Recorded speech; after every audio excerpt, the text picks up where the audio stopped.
Start by telling me your name and why you want to run for county supervisor. I'm Eric Guerra, a current council member for the city of Sacramento, father of two and a husband. Live in Tahoe Park, and I've enjoyed working on the city council, on local government. Graduated from Sac State and learned a lot there, obviously from my master's in public policy. I never thought I'd actually run for office, and it wasn't until, like many of us, you volunteer for something. I volunteered for my neighborhood association for a tree planting event, and then that's when they suck you right in. And it was exciting, though. I mean, I got involved in my neighborhood. My wife and I didn't have kids then, but we were very concerned about the environment, and so planting trees and making sure that we were addressing, what I knew was an issue already facing a lot of South Sacramento was the lack of trees. And how hot it can be. So for me, when I decided to run for council, and why I'm running for county supervisor, is to make sure that we're doing everything we can to protect not only today, but what's in for the next generation. I grew up across the river in Yolo County as a farm worker kid, and at that age, we were in child labor. I'm glad we've changed a lot of that, but as young as 5, we would be out in the fields working with my parents. Back then, we used to get $1 for a 40-pound lug of figs or peaches or whatever we were harvesting. But, if I remember those issues and the things we faced back then, there were the issues of ethyl bromide being sprayed out. And my mom got involved in a program called Promotoras de Salud to educate the public about the air and the environment. I still recall, as a young kid, watching them burn the fields across us as part of just the normal end of the year, the harvest. And so that weighs a lot on me on air quality, on livability. And so as I'm running for county supervisor, it's an important role on how we manage our land, the environment, the health. To start off, at the same time when I was volunteering for that neighborhood association, it's interesting how life kind of, comes to a crossroad. I was asked to see if I could serve as the planning commissioner for the county of Sacramento. And that's where I started really getting involved actively, politically in environmental protection. At that time, when I was on the county board of supervisors, the county planning commission appointed by the supervisors, there was a gravel miner who was digging illegally in the Constituent River. And I just found it so atrocious that someone could go out there and start not only for their own profiteering and gain, cut into the land, but also, put us at risk and the habitat at risk. That was a big eye-opening experience. So now, when I think about this opportunity of running for county supervisor, some people might run on a one-issue thing, but I really do think it's about being a steward, a strong advocate for our community, for our neighbors. That's why I ran for council. That's why I'm running for county supervisor, is to be a strong advocate for our neighbors. And to do that, you have to be thinking about the next generation. With 2 young kids, I think I may be the only candidate running with young kids, but it weighs a lot on me. I think about their health. Most recently, this last couple weeks, my son had his first asthma attack, and it was a lot. So to me now, that I would say is more important, that what we do as leaders is to make sure we're planning for not just the next generation, for many to come. What have you witnessed both positively and negatively about our county? And what has the county done well and not so well? Our county has a lot of positives. It's such a diverse county. It's actually a microcosm of California. It has, yes, its urban core, a history from 1849, but even deeper than that, back when the Miwok and Nisenan and Maidu people were here. There's a deep, rich history here in Sacramento. And as it's grown out, it has its suburban areas. It's also rural and natural areas. So I think the positive is that there's a lot to offer for folks, but that's only if we can maintain it and protect it.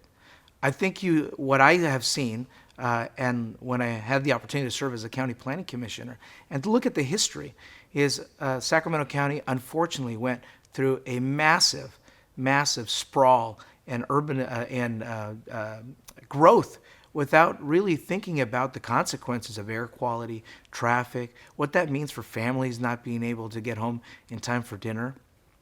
And we see that happening, and that happened in Los Angeles. And I would never want to be there. So the negative things that have occurred over the multiple decades is that massive sprawl that most people are frustrated, not just only on being stuck in traffic, but the cost of it. But I think the long-term effects, we were in a non-attainment zone. The federal government was risking taking away all of our federal funding because we had such poor air quality. And what I'm very excited about is that as I've chaired the air district, the Sacramento Air District, which is the largest public health agency in the county, is for the first time in our history, we did something that most people thought not possible, which was meet our federal air quality attainment standard. That's after they've even made it stricter. But we did that as a county by pulling together the cities. And I was chair at that time for 4 years and brought our suburban cities, our city of Sacramento, and county supervisors to think about how do we move aggressively with our efforts to improve the air. And because of it, I'm very proud to say that we have now met a standard that is our real impacts to kids with lung disease, with asthma, child asthma, and seniors breathing on days where there's a lot of heavy ozone, or smog as they call it. What are your top 3 most important issues that you want to get something done on? Yeah. The top 3 issues that really affect the county, number 1, is tied to our homelessness issue. But that's a very complicated one. And it probably has multiple issues, because it comes with housing. It comes with how we manage our mental health and public health dollars. It also is how we manage our overall budget of the county. See, the reality is that the county is dealing with the inability or the state's neglect for many years of pushing these requirements down to the local level without the resources. People can talk about Reagan closing the hospitals without providing the regional centers. Jerry Brown, who I thought was a great governor, also did realignment and put all those responsibilities back on the county just to balance the state budget. But the problems didn't go away.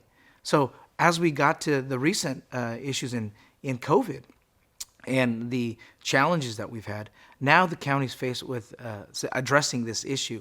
But also, it's one that's focused us to say that the county will not be able to do it alone. It has to be through leadership of bringing the cities together. And that's the second issue that I want to change, is the dynamics of how our county interacts with our cities, the city of Sacramento, but all of our cities. And I've been able to lead on that effort. When we had gridlock, where there was immense fighting, I picked up the phone and brought to the table our county supervisors and our council members to create the city and county legal partnership agreement that even though the grand jury said we have to do more, they actually lauded that in their findings. The grand jury said this is the step in the right direction, and I want to build on that, because it wasn't just values or goals. It was real measurable benchmarks that we can hold each other accountable. And that legal agreement is just one example of how we can start building that relationship between our county and the other cities. Because we are stronger together. Everyone knows that. But it's about building relationships, reminding ourselves that we're neighbors. What happens in Sacramento will affect other cities, just like air quality. When we have poor emissions in Sacramento, those move actually to other cities in the east. That's why all the heat effect ends up in Roseville as well. And that's in another county. So the third issue is the budget. The federal government is attacking all of us. The federal government is reducing the dollars needed to help the most vulnerable. Those may not be there. The county is an extension of the state. It's a creation of the state. And so making sure, and the state is now reducing its funding to counties. And so that means that the county is left to fend for itself.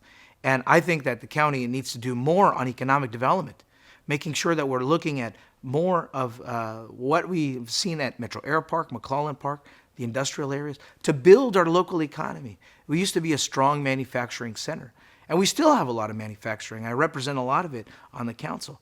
But growing our economy and looking at how we build on that is going to increase the revenue that we need, because there's no such thing as a free lunch. And so if the county now takes a more active and aggressive role on economic development and helping our cities grow, we're all going to benefit. Corridors like Stockton Boulevard, Marysville Boulevard, Northgate, Franklin, they all deserve strong economic corridors. And that's where I think the county can come in and partner with the city to be able to do that. I've been able to do that as a council member. If you go down Stockton Boulevard, there were stores closing, which was prompted me to run for council. When you go down Stockton Boulevard, you'll see housing, new businesses, business owners reinvesting in the corridor. But that didn't just happen on its own. I led a community-based effort to bring city and county and neighbors and businesses together to create a new vision.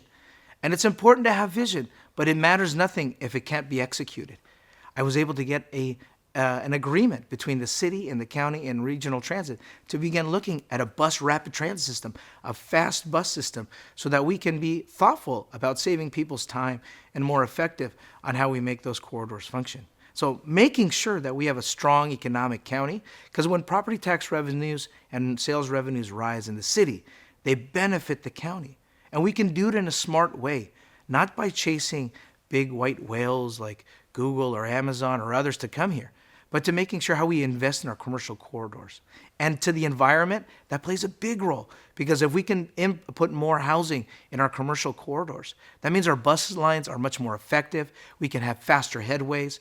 They actually become more efficient and responsible to people. Rather than having a 2-hour bus ride, now you can actually get down to a 30-minute bus ride to get to where you need to go.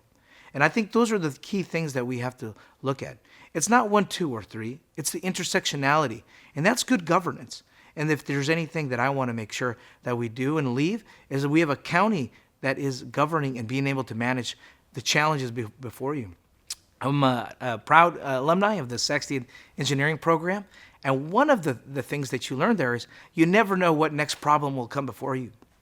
But it's learning the methods to solve problems that help you. And so to me, those are, I think, the big key things that are important to focus as a county supervisor. Can you tell us about your previous experience that qualifies you for this job? I think you've said some of the stuff already, but just, what have you done elected-wise and commissions and so forth? I think experience matters a lot, and I'll try to go through it as quick as I can. But number one, being a council member, and before that, being a county planning commissioner. And so that gives me the ability to interact between the city and the county. Not only that, but chairing all of our joint powers authorities, whether it was the air district looking at our public health, or the transportation authority managing our regional transportation. That's a big one. Obviously, I'm an engineer by training. I studied electrical electronic engineering, and now I get to use that skill also as a member of the California Air Resources Board. I was appointed by Governor Newsom to set the standards for our statewide air quality and to push on public health. That's the largest public health agency that we have as well here in the area. The other piece that is qualifying is I'm proud to have had a career in 23 years in the legislature. That's actually longer than most legislators. They're term limited out to 12 years. But I've actually been the staffer, the consultant. So I understand the mechanics of the state and the state budget and how it affects localities. So and yes, I got a master's in public policy and public administration. But what really gives me the qualification is being an active neighbor, coming from the neighborhood association efforts and being the president of my neighborhood association. Because learning to work on the ground with your neighbors to solve problems is how you execute everything. It's how you solve problems. You work from the ground up, and then you use the skills that you've picked up along the way to make a difference. I'm very proud to have actually had those experiences, and as a father and a husband, understanding the challenges of what it is to be a young family. Young families are hurting right now. We know it, the cost of childcare, the cost of living, rent, transportation, all of those things combined are what helped me become a decision maker. They're the pieces of the puzzle for me to be able to think forward and how I can solve a problem. What do you consider the most significant environmental issues in Sacramento County? The most significant environmental issues is how we manage our growth. This is an important regional challenge. This is why, as a county supervisor, I hope to get on our regional planning authority, SACOG, so that we can work as a region. It's not just enough to work at the county level, because West Sacramento has such an impact on us as much as Roseville that's on the county line. So for us, it's really about regional planning, because if poor planning occurs, then what we will end up with is more sprawl, poor air quality, longer commutes, transportation commutes. All of those things have negative public health effects on people. I know. I don't need to be a doctor to understand and know that the emissions that are coming out of vehicles are affecting people that live by freeways. That's why I advocated and pushed hard to create the community air protection zone in South Sacramento, where we had some of the poorest air quality. And because of my advocacy, now we're getting funding and resources from the state to execute better and cleaner air in that area. There's more work to do along the Business 80 corridor, North Sac. But to me, I think the biggest issue is how we manage our future planning. That's land use, that's housing, and that affects how we use our water. So all of that is interconnected. It's not just one issue, it's how we manage our future. Natomas farmland is relied upon for habitat and foraging by many protected species, as I'm sure you know. Developers are pushing for the rezoning of 8,000 acres of this land. Do you support the crossing of the USB, the Urban Services Boundary, and the approving of Airport South Industrial? I think you already voted to approve it, right? And also Upper West Side Development and Grand Park. Could you explain how you feel about those three developments? The growth of our county is one that we have to take a strong concern about. First, we have to figure out how we reduce the cost of infill.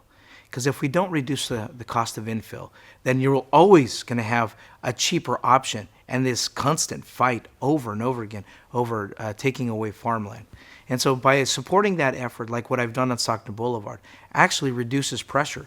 We have identified that there's enough space along all of our commercial corridors with infill to meet our housing needs. So if we could do that on itself, we can make a change.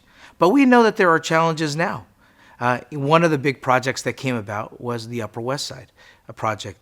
And this is a land, a space that moves out of the urban services boundary, and one that I voted against because it also went contrary to the city's obligation legally of the HCP. And that's an important piece. I mean, all of us who have gone on the river know what a beautiful amenity is. It's not just the water itself, but it's all of the habitat that's around it and the ecosystem that is around it, and how we fund that.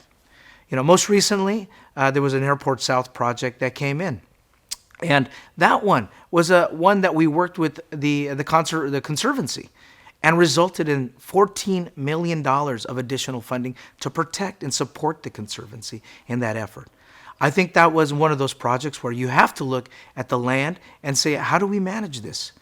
What the Conservancy said was that the value of that land next to a freeway, under a flight path, was the area that has the least ecological value. There's always value in all land, but what are the other areas that have the most ecological value? And how do we raise the resources and protect that land? Well, that project was able to secure over 400 additional acres of high quality ecological land. Those that we see are egrets, are riparian habitat, the ones that many equestrians like to go out and use. I do think that we have to make sure that we manage that, and that the growth, all that growth happens, must be with the city of Sacramento in mind. It can't be these one-offs that just take up farmland. And you see that, unfortunately, when you drive down I-5 all over California, these random sprawled areas where there used to be orchards. One of the pieces of work that I'm doing right now as a member of not only the California Resources Board, but as the chair for the 9 northern air districts for our Regional Joint Powers Authority, is how do we protect some of our orchards that are out there for walnuts and almonds, and help them address the challenges that they face now that there are burn restrictions. Making sure that we keep our farmland as economically viable will help make sure that they don't get pulled out. It saddens me when I see that, when an orchard gets pulled out, and then the land value becomes cheap, and then that's when you see the interest in development. So it's a balanced approach, and I do think that we need to make sure that we do everything we can to protect not only our farmland for the economic benefit, but also for the environmental benefit that open space provides us.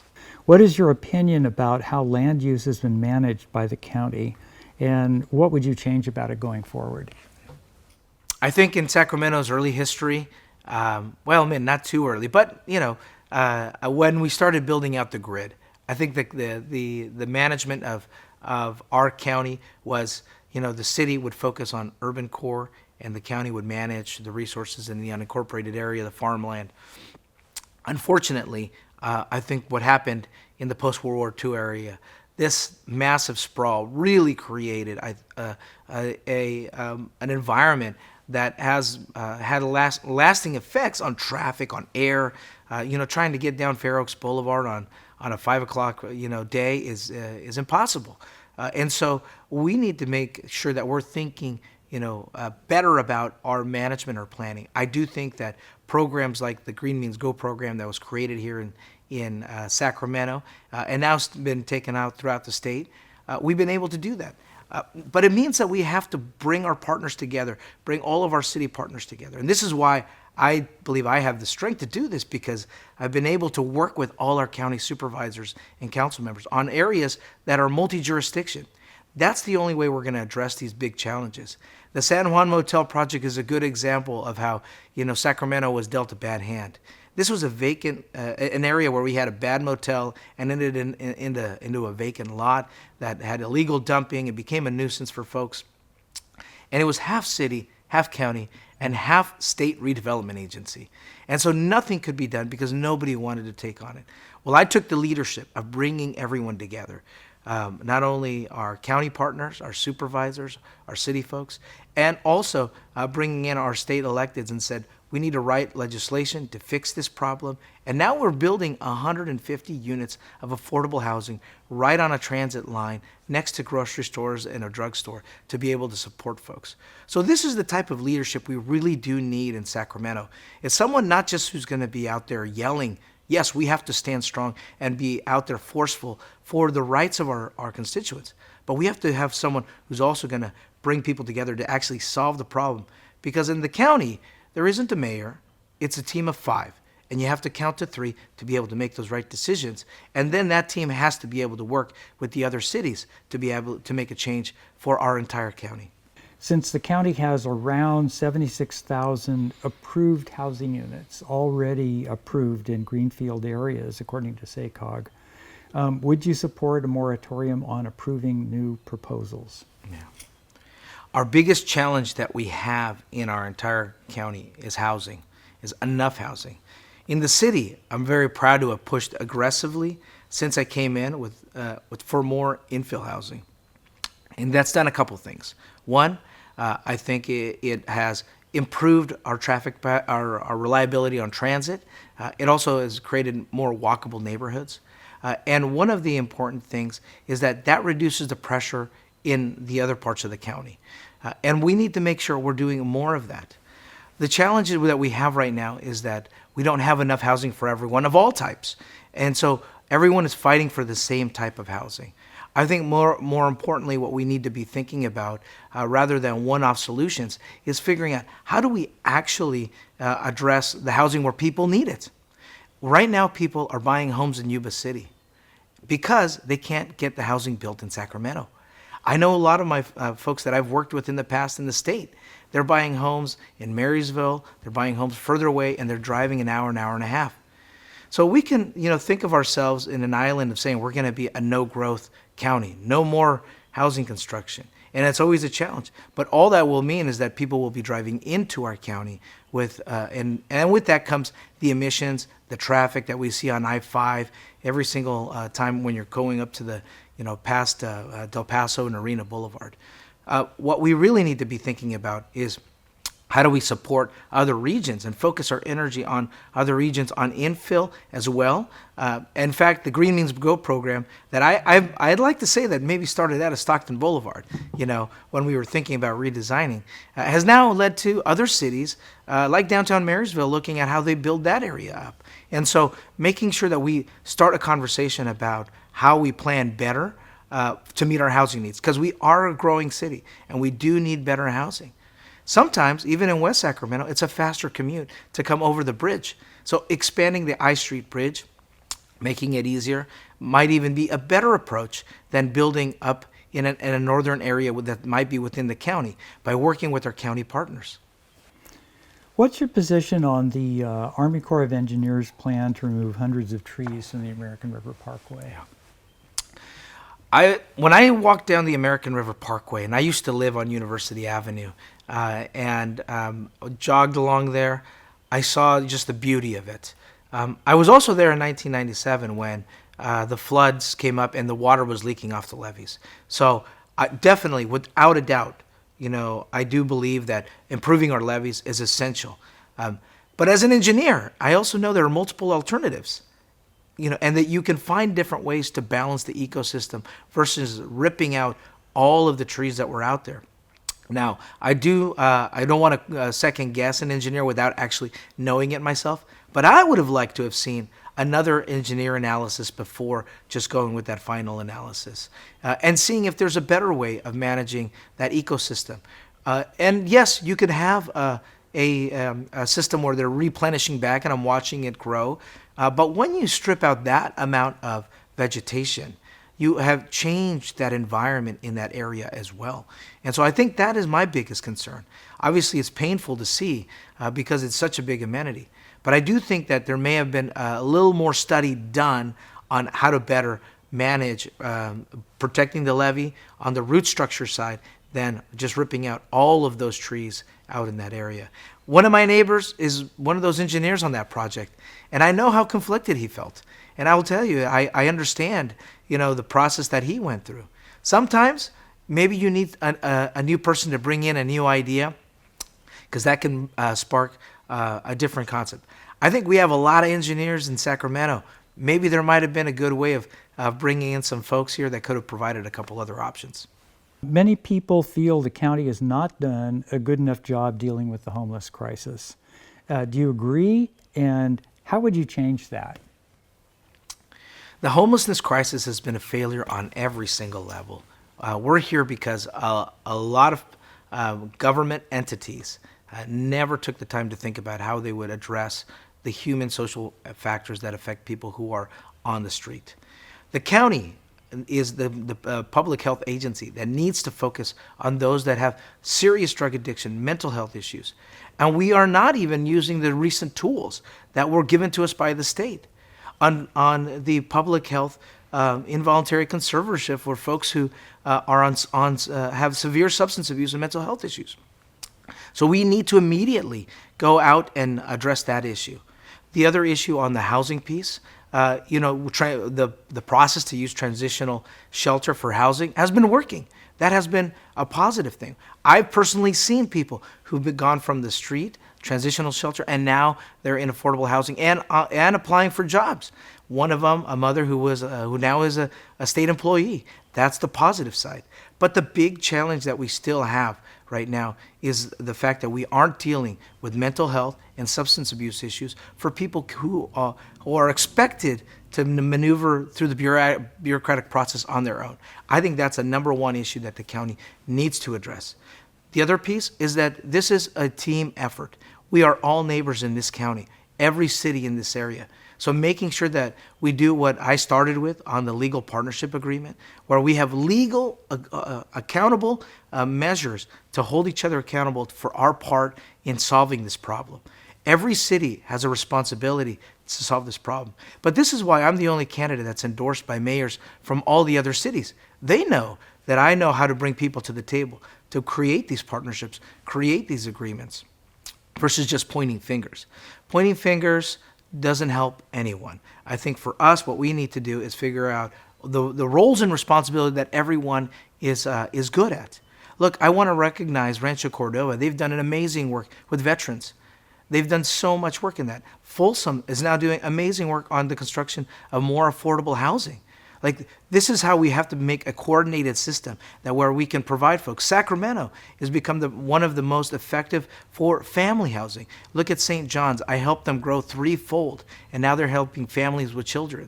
We have women's empowerment that's helping women get out and have workforce employment, and even Weave has a housing program. So there are expertises that are occurring, but we have to pull them together. And I think creating and making sure that the county leads as the one to bring people together is going to be the most effective way to address our issue.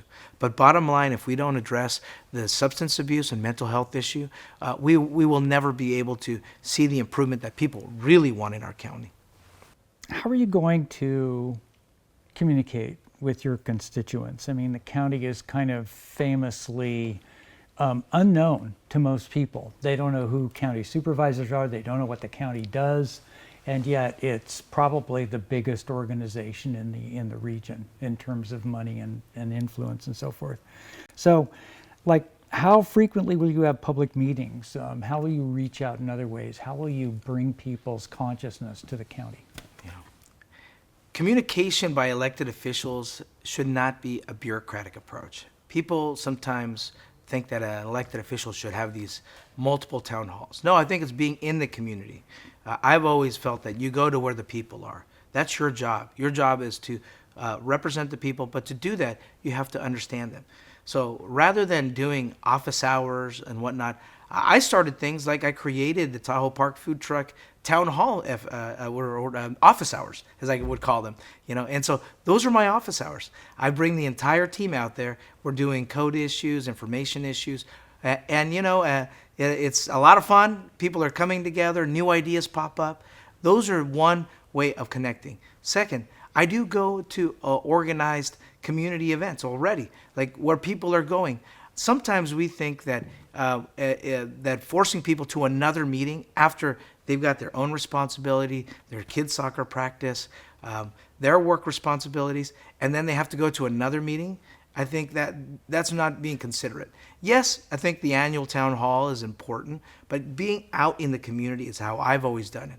I have a reputation of doing that. And I started that when I was a county planning commissioner. When I became chair, I started driving around to wherever there was a project happening throughout the county. Even the agritourism ordinance that was happening at that time. I went down to Clarksburg and understood the challenges between farmers who have a tractor they have to move and then a wedding that's being put together. Like, that's how you learn the issues. It isn't by having people come to you as the elected official. It's by going to the people and by having community members and ambassadors. And so what I've always done in my campaigns for office, it isn't about getting elected. It's about building the team that's going to help you lead. So when I think about growing a campaign and growing people who are endorsing you and supporting you, it's building that relationship that's going to help you be able to respond. Because to the surprise, not a lot of people know about the county supervisors, but they only have 3 or maybe 4 people in their office to represent over 400,000 people. That's impossible for a supervisor to ever reach that many people. So what do we have to do? We have to build that team. And I'm not one to say that I'm going to do it after I get elected. I'm doing it in that process. I'm proud to be endorsed by a number of those community leaders who leave those organizations, such as Roberts Family Development Center, our school board members, our county supervisors as well that are already there. All of the nonprofits as well that are doing the groundwork every day with folks. The other piece is, don't forget that our county consists of employees that live in our county.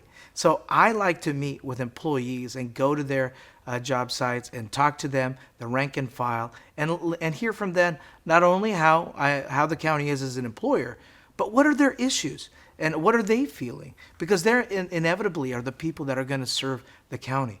So we forget that our own agency is our own neighbors. So I look at it in that way, and I learned that when I was president for my neighborhood association. And you find out that, those are avenues of connecting with folks. With all the competing concerns facing the county, how are you going to stand up for the environment? I mean, everything else, jobs, residential growth, not enough money, seem to always take precedence. Standing up for the environment is not a single issue thing. It's not a check the box. It's not something that an elected official should say, "Oh, I did something for public safety, for public health, the environment." No. The environment is everything. The environment is land use. The environment is transportation. The environment is people. Look at the travesty that's happening on the American River because of the failure of every agency to address homelessness. The environment is speaking about it all the time because the environment is the legacy we're going to leave our kids and our grandkids. I think about this heavily because I have 2 kids who I want them to stay in Sacramento, and I want them to be proud of Sacramento. And so to me, it's important. The environment is critical because it's tourism. It's one of the gems that we have here. I mean, the beauty about Sacramento is that we have wonderful weather. Hey, I don't mind the 102 degrees either. 105 plus maybe, but I love that part. The rivers that we have, the open space, that we have. I think those are things that we have to protect because it also is the reason why people are coming to Sacramento. They're not going to LA because of the concrete areas. We're seeing bigger tourism because there's a craving for people to see how do you have a place where everybody can live together.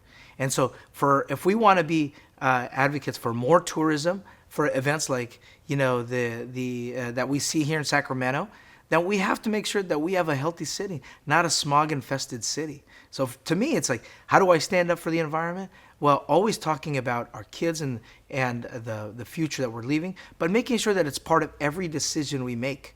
It can't be just a plan that we put up, that we vote on, and it goes on the shelf. Because then it will be forgotten. So we have to make sure that we do it in every piece of our conversation. What should Sacramento look like in 25 years?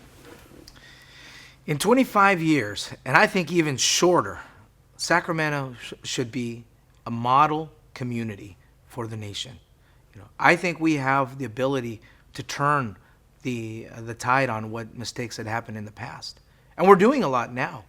We're looking at how we address our traffic patterns, at how we do our housing, how we're being responsive of the communities who have a heat island effect, how we're looking at public health.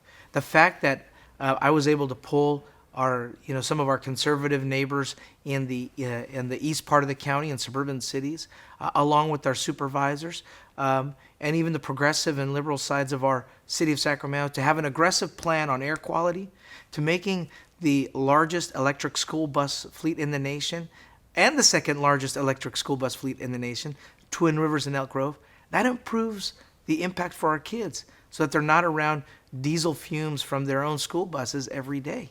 So to me, I think it's about the vision is creating a model city that says we understand the challenges are in front of us, that we understand there are income inequities that we have to address, and that we understand that there are generational inequities from redlining that have occurred. I represent one of those communities where people who were African American or Latino could not buy north of Fruit Ridge Road. And it created these inequities. I represent the community that was impacted by when they did the massive build out of 99 and destroyed the fabric of what was a rich Stockton Boulevard. And now we're turning that tide around.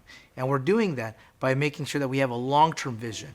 I think one thing that I have to offer our voters and my neighbors, I would say, is that I've set a vision and I execute it. I have a history of that, of looking at how we do it in a way that respects, the needs of our families right now who say, I need a safe community. I need a healthy community. And I want a place that I want to feel proud of and that my kids want to stay here and be proud of for the future. Is there anything else you'd like to say? We're done with the questions here. Yeah. Let's see.